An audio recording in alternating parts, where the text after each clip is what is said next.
seeing this industry, Earth observations in kind of data science just growing immensely with all these different startups happening in industry.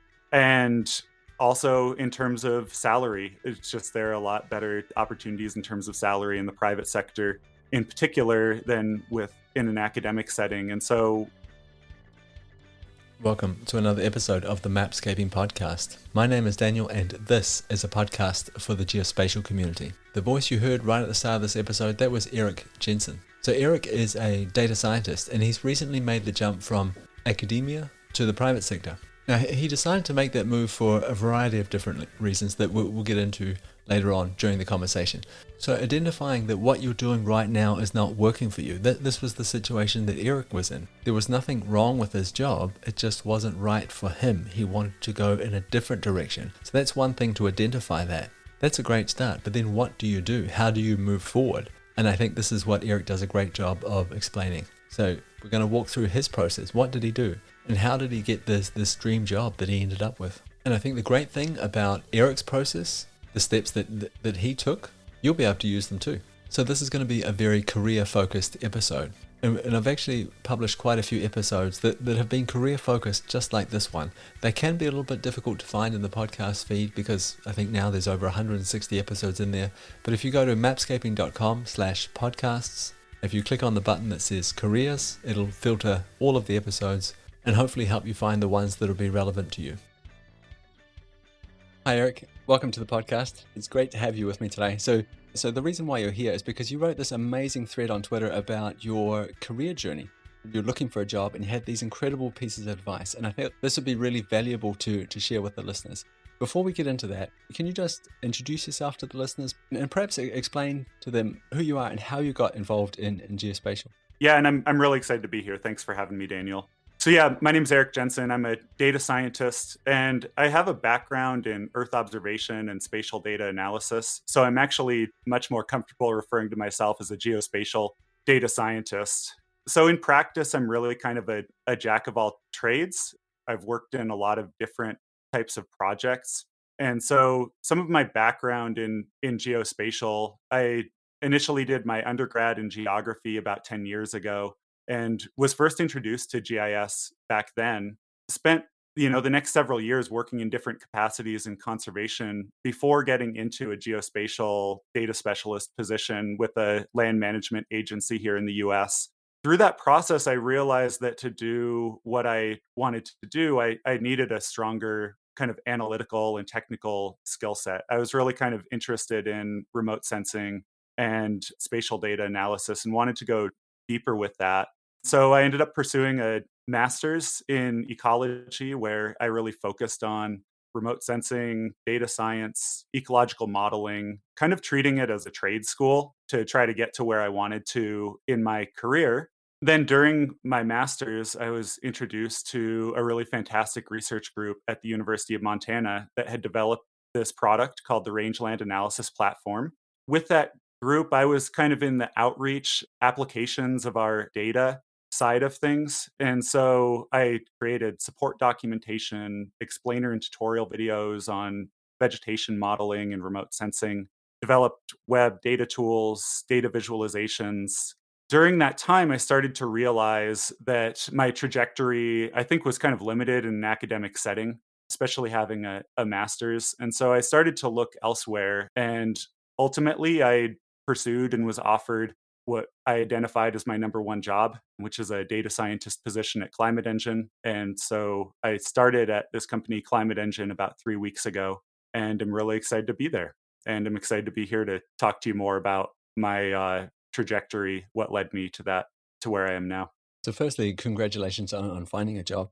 A couple of questions here.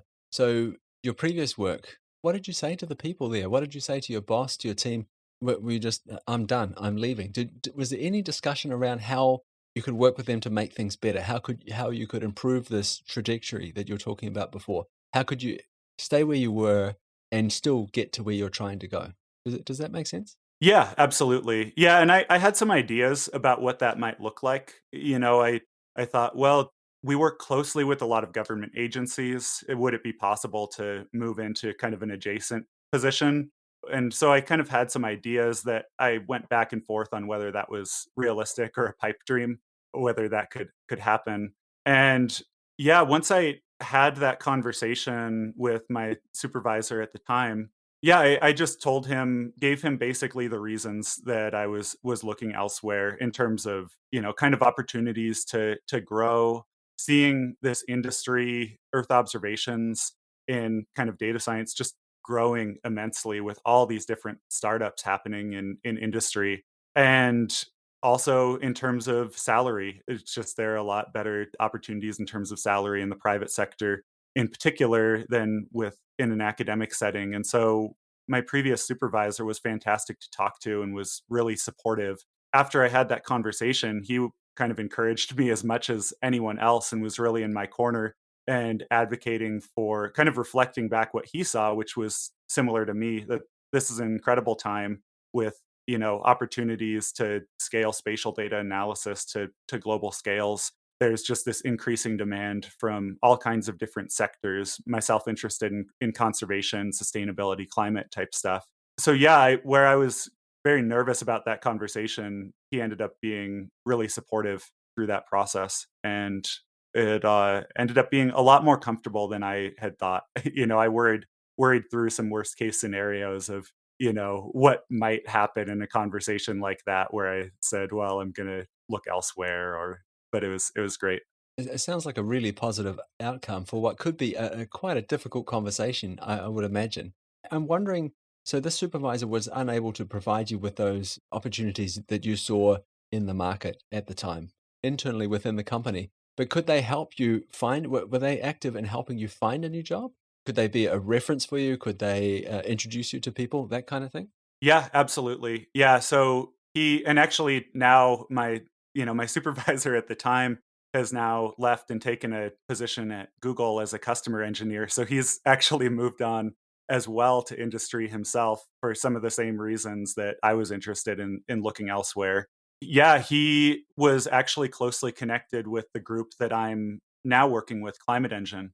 Before I had any conversations with Climate Engine, he sent basically a proactive kind of reference. He coordinated with me at the same time as I was sending that. And then my now chief science officer, my boss, called Brady and talked to him for an hour. And Brady walked him through different projects that I'd worked on and some of the ways I approach problems and just how it is to work with me and all those things that an employer wants to know. So in some ways, probably Brady did some of the lifting in terms of my interview process as well by just providing a really fantastic resume. And I don't think all employers would do that. There are definitely employers who, want to keep some stability and will exercise the power that they have to try to maintain that stability to some extent. And so I was really blown away by just how supportive Brady was through that process of my growth. And I really came to, yeah, admire that and want to be that type of person in the future. Yeah, me too. What's this guy's full name? Let's give him a shout out here. Sure, yeah, Brady Allred. And so he was actually the developer of the rangeland analysis platform. Fantastic researcher doing a ton of stuff within an academic setting, now moving on to Google, where he'd worked closely with the Earth Engine team, since early on in the Earth Engine days to develop these tools. And yeah, a great person to work with. Well, again, it sounds like an absolute amazing outcome, to be in this kind of situation where you're getting this kind of support internally and with your move to another company. Incredible. So you identified a bunch of opportunities, we can say, in the market. And you talked about this idea, like your dream job or your number one job. You referred to it in those kinds of terms. How did you identify that job? And not just that job, but at that company? What were a couple of the factors or the parameters that you were looking at? I was interested in data science overall as a field, being able to continue some of the remote sensing of vegetation work that I've been doing previous to this. I got asked some of those questions through conducting these informational interviews that we'll talk about here in a little bit, but was kind of asked what kind of companies am I interested in? Would I be interested in kind of a company producing widgets doing data science? And I realized that I really wasn't interested in that. And I didn't really have the background to do that because I don't come from kind of a traditional data science background. It's much more of kind of a geospatial data background. And so Climate Engine was really appealing to me because, for one, they're a very mission focused company. And so we're really trying to bring to bear climate and earth science data in a way that can inform decision making for companies and governments globally. And that mission just really resonated with me and reflects my background overall. And because it's a group that's primarily working with, it's all geospatial raster data and then, summarizing analysis over different assets, whether those are rail lines or what have you, different kind of discrete features on the ground. It just really matched in terms of kind of my technical background as well, working with geospatial data. And so I liked both of those things. It was also a group that grew out of a research lab group. And so I found that to be just a nice transition. Myself coming from a research group, I liked that they have a lot of scientists involved with these different projects and could kind of anticipate the type of approach they would have to problem solving. And so there were a lot of things that just appealed to me because I knew people involved at Climate Engine or who were kind of adjacent to Climate Engine. I could also kind of get character references on the team and understand before I was going into these conversations what it might be like to work there. And so that was incredibly valuable to me because there are a lot of teams doing fantastic work, but it's also really important to me to be on a team that fosters growth and tries to really encourage and build up the team around them and just being a positive work culture. And so I try to look for that anywhere that I'm going to try to work. And Climate Engine just seemed to check all of those boxes and seems to still, as I'm, now 3 weeks in and just really excited about the projects I can work on. I think it's a really interesting insight there that it's not just the company's culture, the company's brand that makes the difference, the things they're working on. It's the people in the company too that are, if they're advocating for the company and for their own work, I mean, this has got to be a huge plus. I think it's got to be a positive sign. Totally. Yeah. We've alluded to this Twitter thread that you wrote a few times now. We've talked about a couple of things, social media, and the last thing you mentioned was these informational interviews. Can we start there? Because it sounded like this was part of your process for figuring out what you valued, what you wanted to do, where figuring out, well, where do I want to go? Could you tell me what an informational interview is for you and how you did this and what you got out of it? Yeah, that's a great question. And to me, informational interviews are, in some ways, they're pretty low stakes because they're intentionally not meant to be kind of angling for a job. So I think it's important to mention that up front. They're meant to be pretty low stakes in that way. But I approached them essentially as an opportunity to have conversations with people who I was interested where they were in their careers. So I identified people who had similar backgrounds to me. I've, over the last several years, talked to a lot of people with PhDs in research settings about where they're headed in their careers and different doors that are open to them.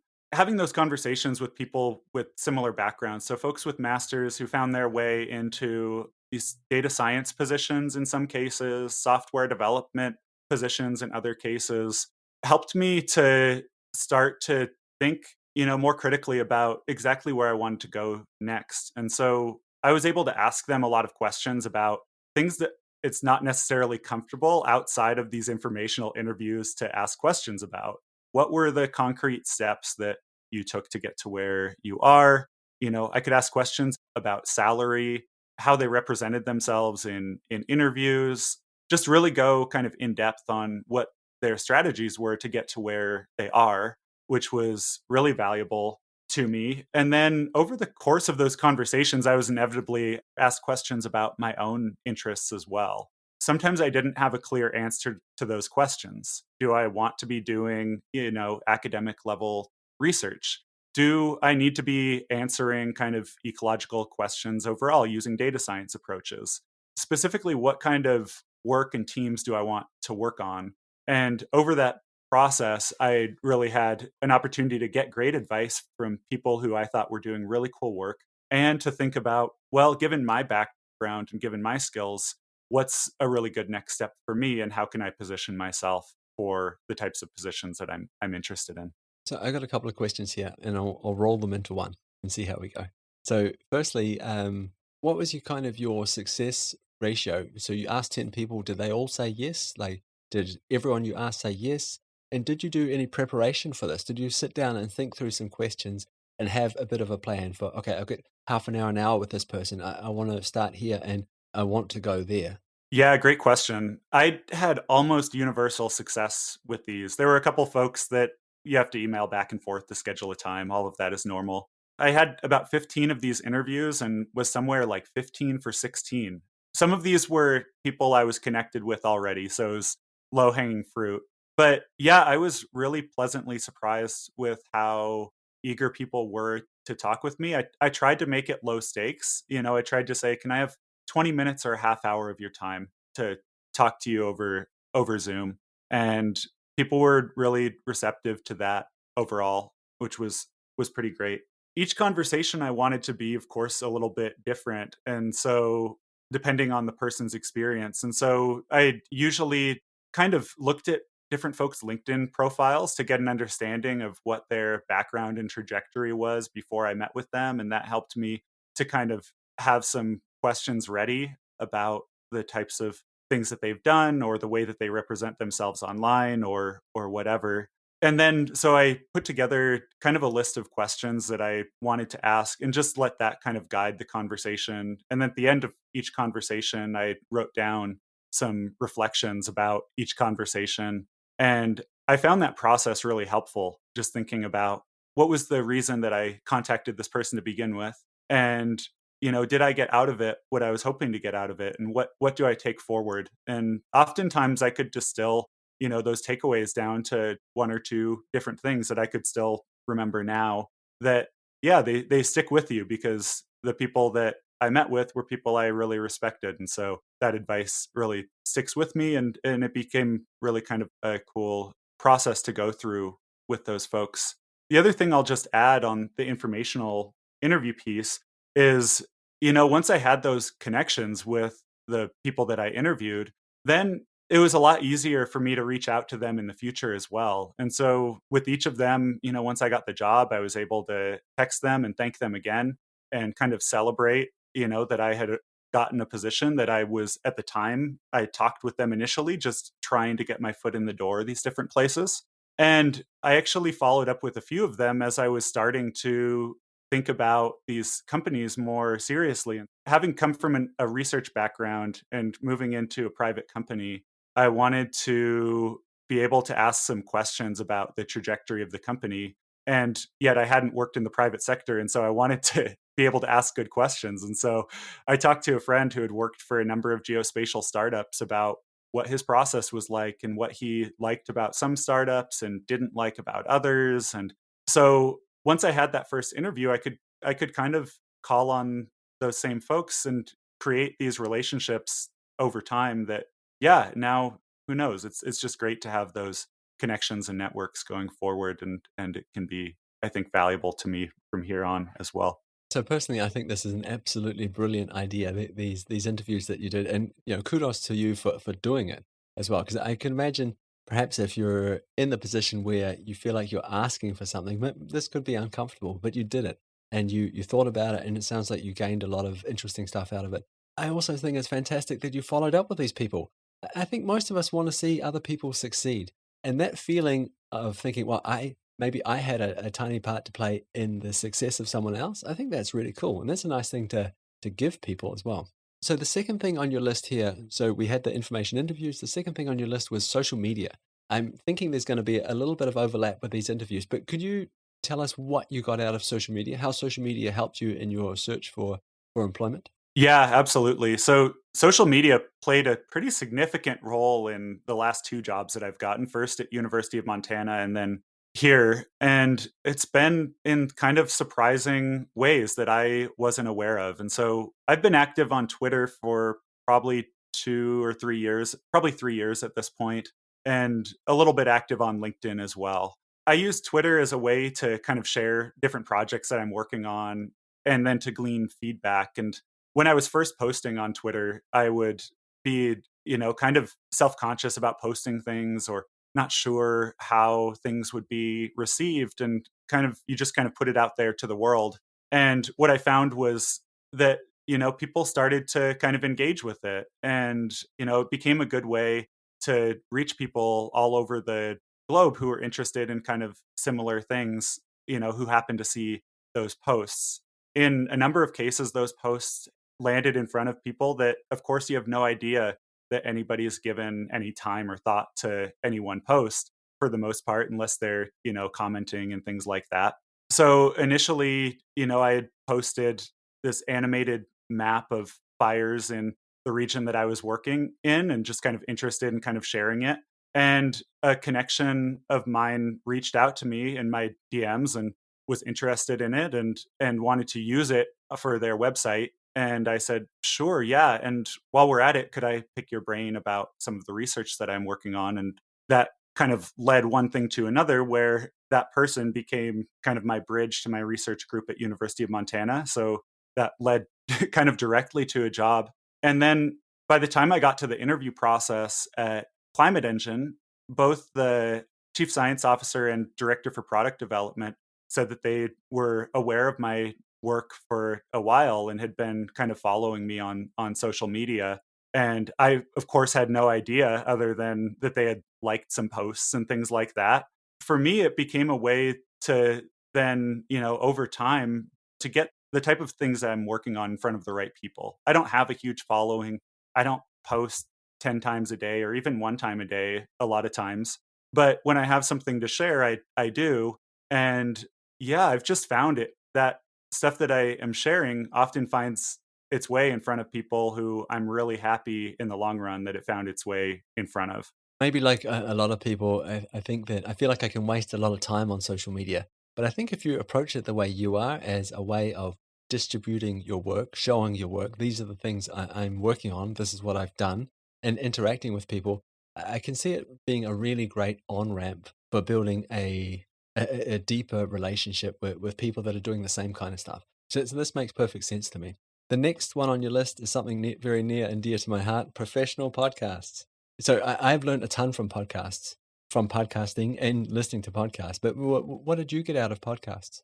Yeah, well, this podcast was fantastic and was the one I leaned on more so than any other. I'd been listening to this podcast for years, mostly focusing on, the episodes on Jedi or SAR or different types of sensors or workflows that I was interested in. What I think is great, Daniel, about the way that you've gone about this podcast is that you'd have, kind of a breadth of different people on. And at that time when I started to think, well, I'm going to be, doing this job search and try to be strategic about it, it was really easy for me to go back at your whole archive of different episodes and look for any that seemed interesting in terms of a career search. And so there was one called, getting where you want in your geospatial career, hiring and being hired in geospatial, building a personal brand in geospatial.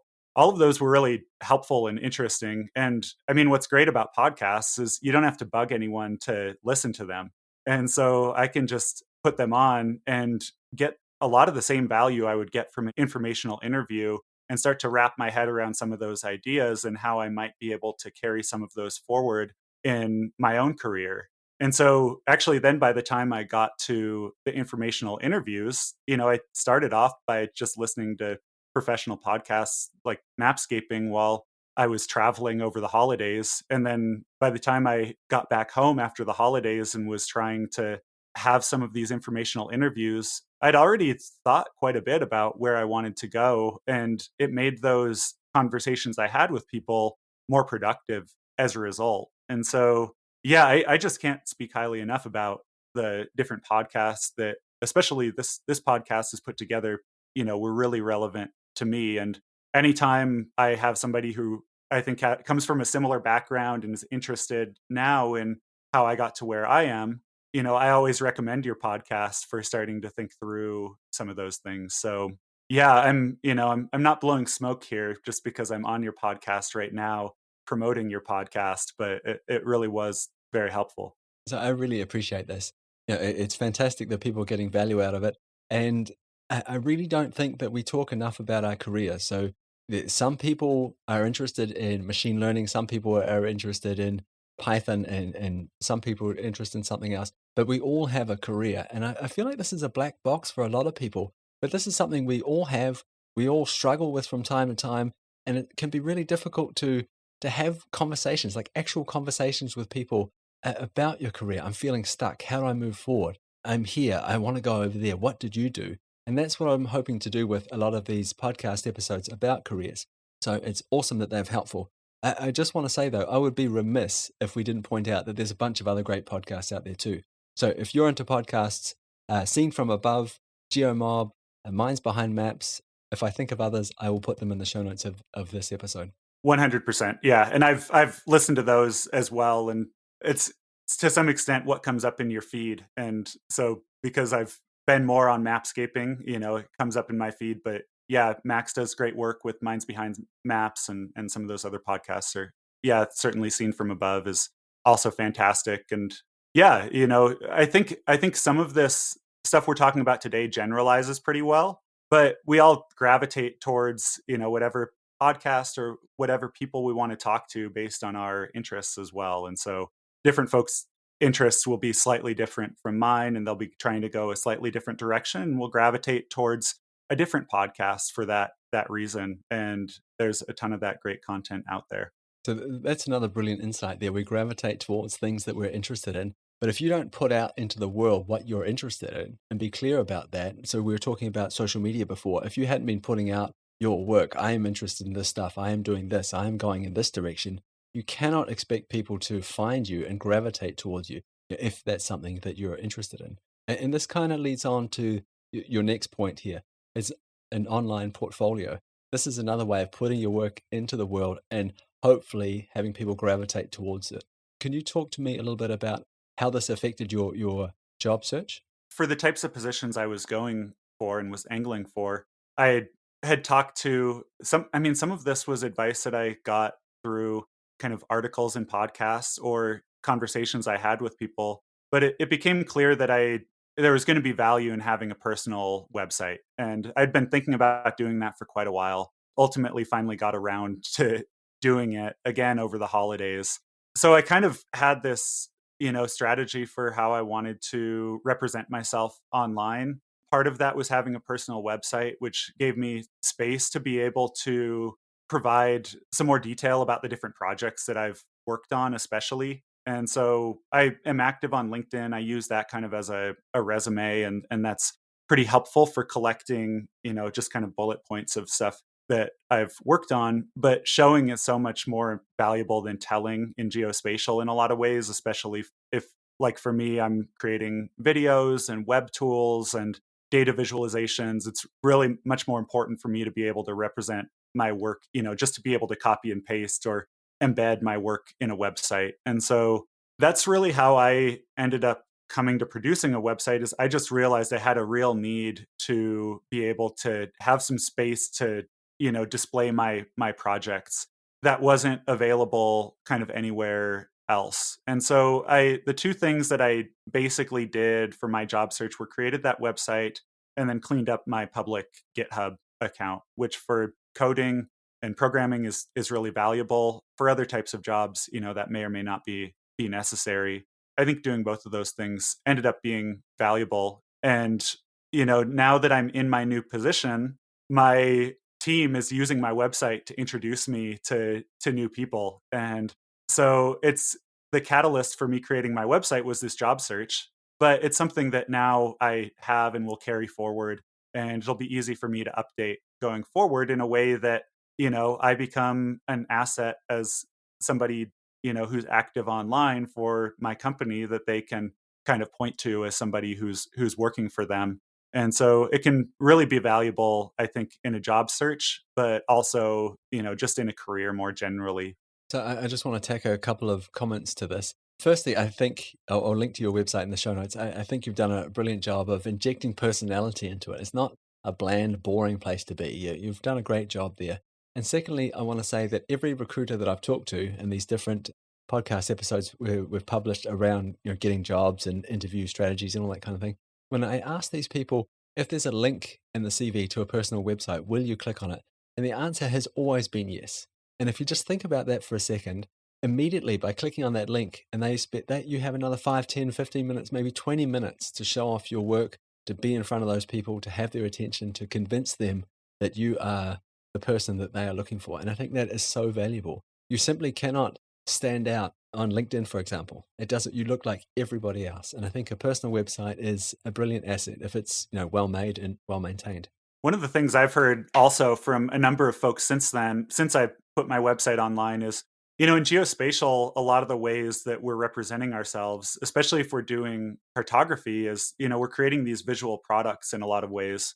One of the things I've heard is just if you're able to put together a website that represents your work really well, it becomes this kind of meta expression of your ability to put together projects that are going to be valuable once you're in a company. And so I think while I was putting together my website, I kind of recognized that and used that as motivation. Where if I had a website that was kind of buggy or like, looked great on the web, but looked pretty terrible on a smartphone, I wanted to be the first place people were going to look for me. And I think that it can become that in your kind of how you represent yourself online. Totally. It's a reflection of who you are and what you value, I think. Another reflection is your CV. And you did something interesting with your CV template. What was that?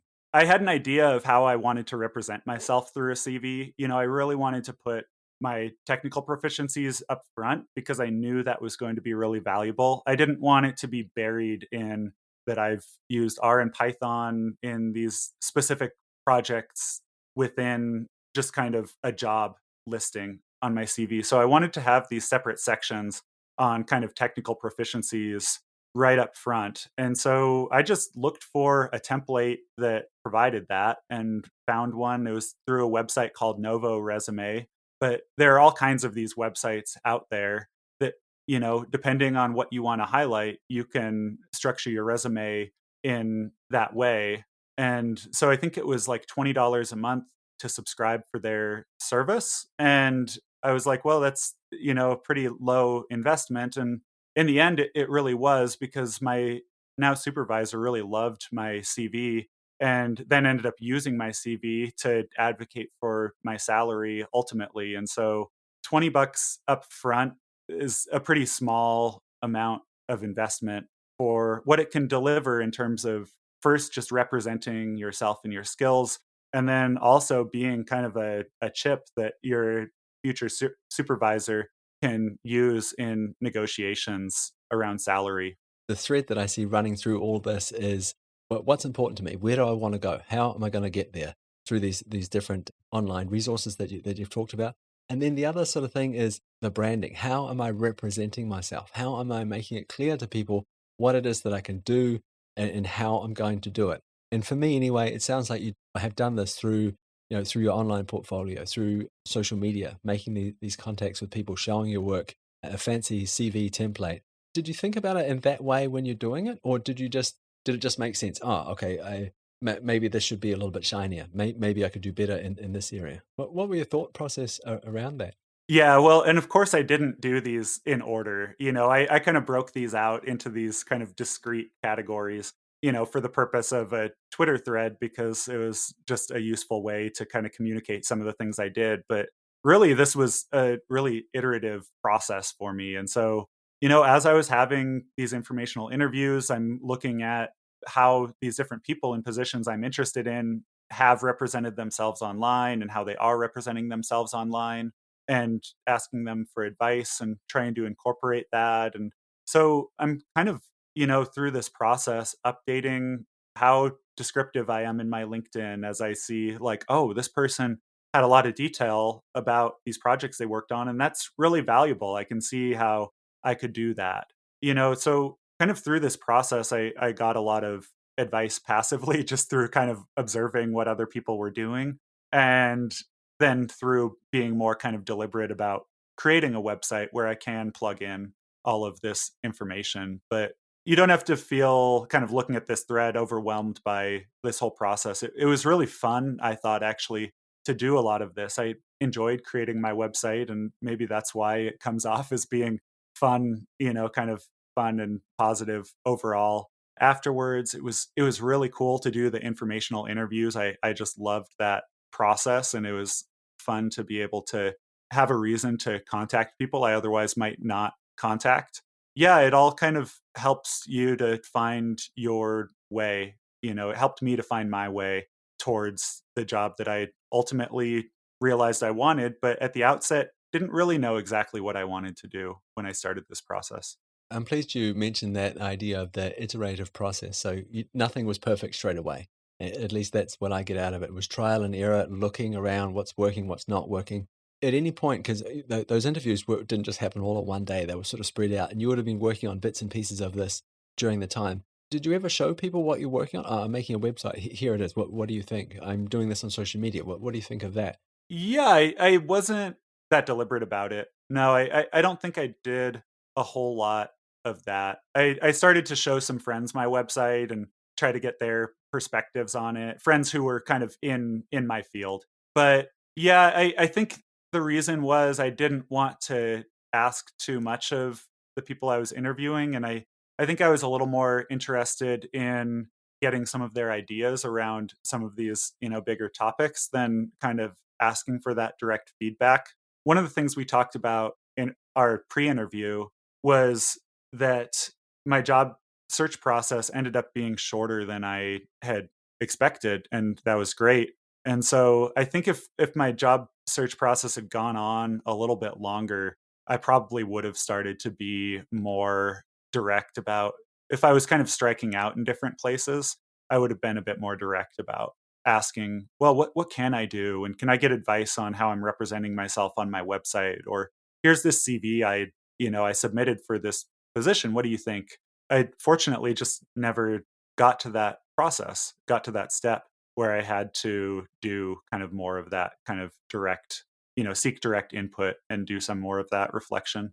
But then again, we're going back to the idea of an iterative process. Like, if it's not working, maybe I should try something else. What else could I try? Where can I get feedback from? So that kind of makes sense to me. Yeah, that iterative process would have just kept playing out if I was still searching for a job. So I guess the thing we haven't talked about is, where did you find the jobs to apply for? So where were you looking for jobs? So one was Twitter. And so actually I ended up finding the job that I ended up getting through Twitter. It was a just a link that was posted there. And then I also started to look at a number of different job boards that one way or another I was introduced to. Different people had mentioned them or somehow I found them.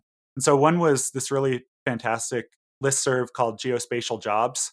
And it pulls together, it's a Substack website that pulls together just an incredible list of different jobs in industry involved in geospatial. It's kind of directed more towards folks coming from academic settings. And so it's places priority on kind of research scientist and data scientist jobs that are kind of PhD level or postdoc level, but is a great resource online as well. And then there are a few others. Climate Base is one that's come around kind of recently for kind of climate tech type jobs, that there are a lot of geospatial and data science type jobs that show up there. And then there's another one called Nature Tech Jobs that I looked at as well. And those were helpful. I ended up applying for some jobs through those job boards.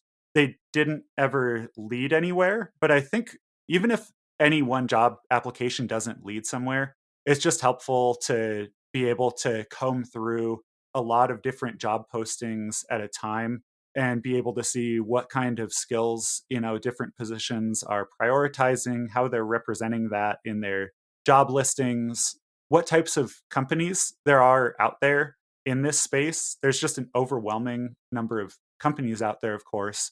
And so it can give you an idea. For me, it gave me an idea of 5 or 10 different companies that I should just bookmark their specific job boards, and I can follow them in terms of, whether they're posting something that I might be, set up to apply for. I think the job boards are great just because they're designed to collect jobs around some interest. And so my interest being, climate, sustainability, ecology, conservation, I gravitated towards job boards kind of in that sector. If you're interested in, I don't know, food security or something like that, or international development, you might gravitate towards different job boards than I did. But I think the general sentiment is they are just useful for looking at a lot of different jobs across a broad section of the industry, all in 5 or 10 minutes. So earlier in the conversation, we talked about your social media presence. You're posting, sharing your work online, and in some cases getting feedback, and people are engaging with it. So this tells me that you had some kind of an audience. Did you ever just consider posting online across these different social media platforms, Twitter and LinkedIn? Hey, I'm looking for a job. This is what I can do for you.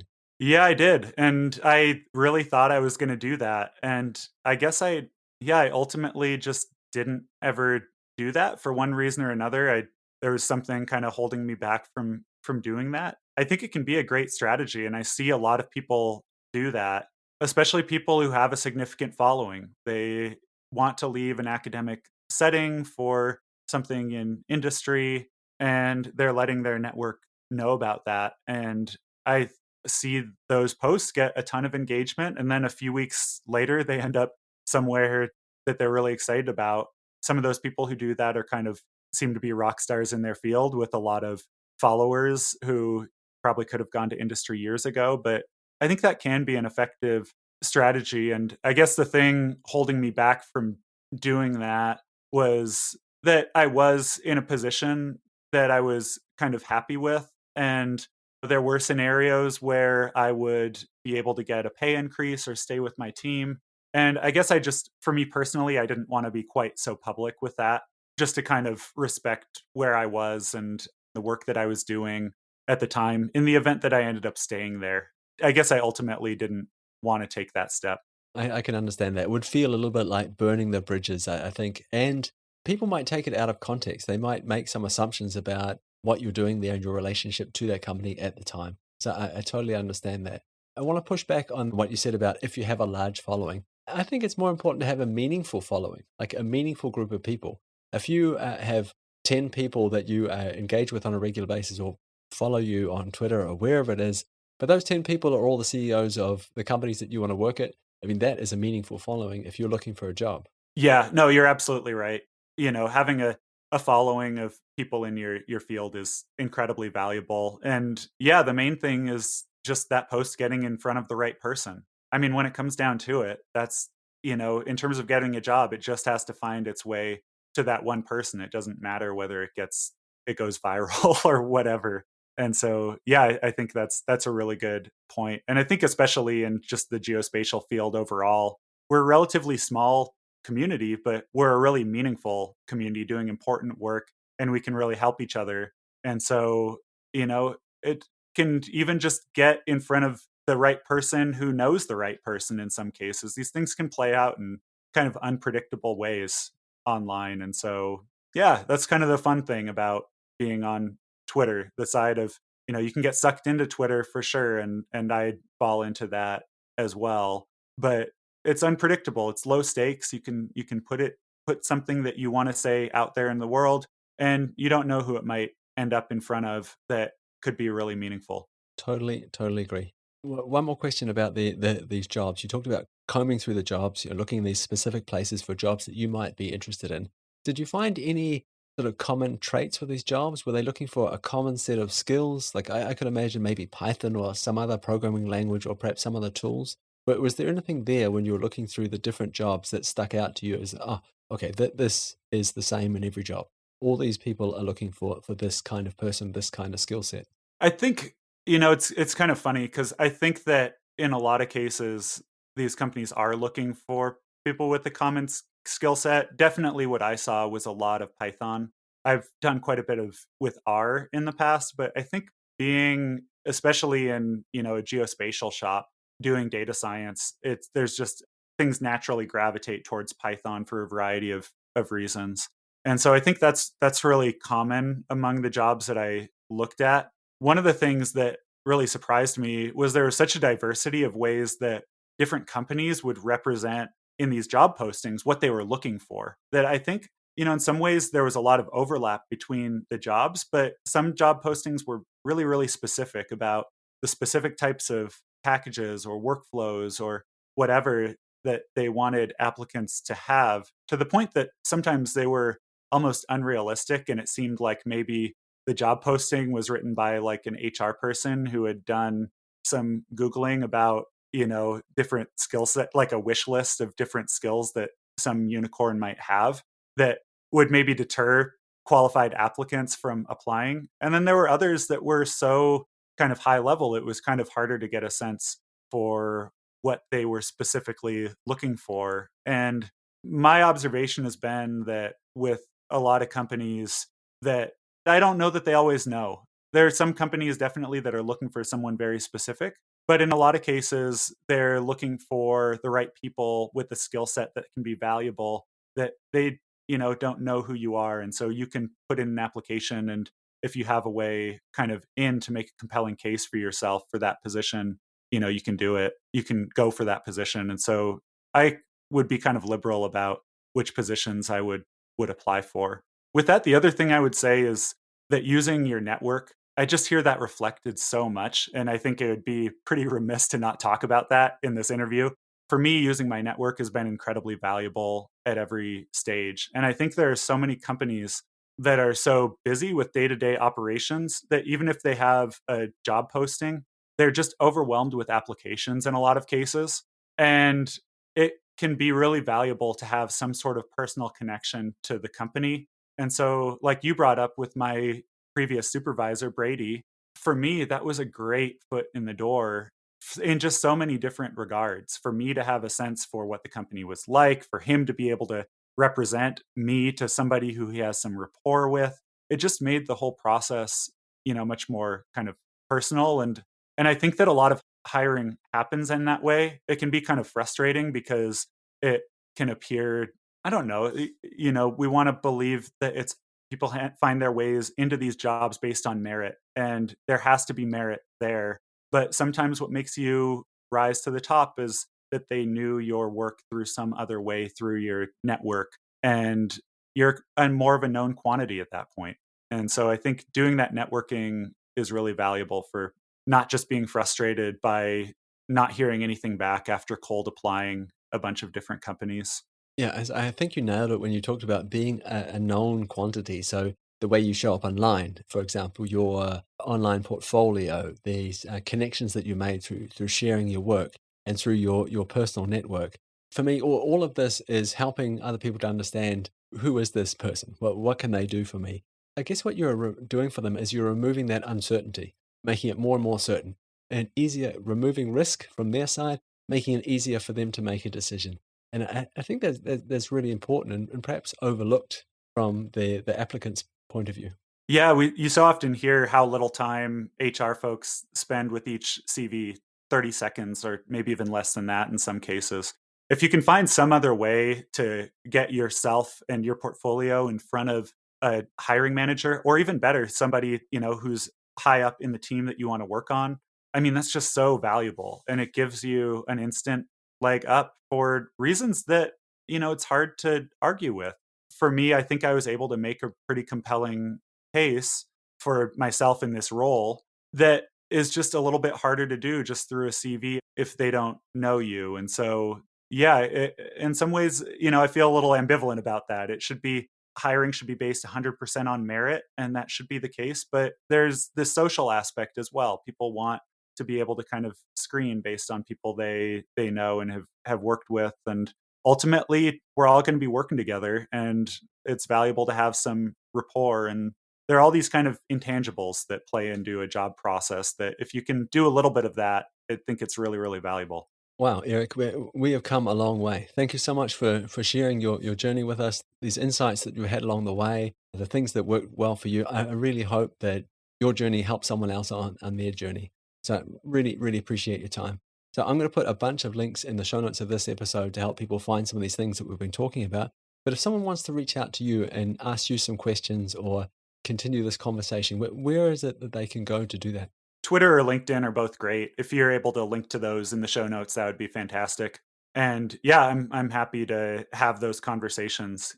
Having had all these beneficial conversations with folks, I'm happy to play that role from the other side now and try to provide some advice. So yeah, thanks so much for having me. It's been a real treat to be here. And yeah, after being a fan for several years, yeah, it's just really fun to meet you and be on the podcast. And I really hope that this helps some folks who are in a similar position to me. So thanks. I'm sure it will. And thanks very much for paying it forward. That's great. Thanks so much for your time. I hope we talk again soon. Sounds good. Thanks, Daniel. So I really hope you enjoyed that episode with Eric Jensen. I'll put links to where you can connect with him in the show notes of this episode. And of course, there'll be a bunch of links in there today to other episodes very similar to this one, episodes focused on your career that might help you in your journey. So I just want to point out that this journey probably hasn't been that easy for Eric. So you've just listened to him talk about it for the last 45 minutes, and it sounds like it was a very straightforward process. But imagine sitting down and coming to that realization that, oh, I'm not where I want to be. I would like to be somewhere else. I'm unhappy here. I feel limited here. I think for a lot of people, this is a pretty hard realization, because once you have that realization, you're on the hook. It's up to you to change it. And I don't think anybody really likes change. You're certain about what you have now. You know that you're stuck. You understand what your job is about. You have the certainty of this is not working for me. And you're going to move from that certainty to the uncertainty of something else might work for me, might be better for me. And when you say it like this sounds very obvious. But I think for a lot of us, we don't want the uncertainty, because if it might work, it might also not work. Okay, so that's one thing. The realization that this is not working. And then what do? Where do you go? I think this idea of interviewing other people, talking with other people, people that you admire, people that have found themselves in a place where you want to be, who have made the jump, and asking them questions. How did you get here? What would you do differently next time? What had the biggest impact in your career? And at the same time, building a personal connection with these people. I think this is a brilliant strategy. So Eric also talked about his use of social media and how that helped him. And of course, he also made a personal website. And I think a lot of the other things that Eric talked about, for me at least, revolved around the idea of branding. What do I want people to see? What do I want people to pay attention to? And how am I going to make it easy for them to discover me and understand what it is that I do, what I'm interested in, how I could perhaps be a part of what they are doing? And when you do this, when you start putting your ideas out into the world, sharing your work, it feels pretty scary. And I think for a lot of us, it's so scary that the temptation is to do nothing, or at the very least be the same as everybody else, not to stand out, to play it safe. And I completely understand that. But I think that playing it safe in this context is probably the riskiest thing that you can do. So right at the start of this episode, I mentioned that we published a bunch of episodes like this, a bunch of career-focused episodes that are designed to help you on your journey.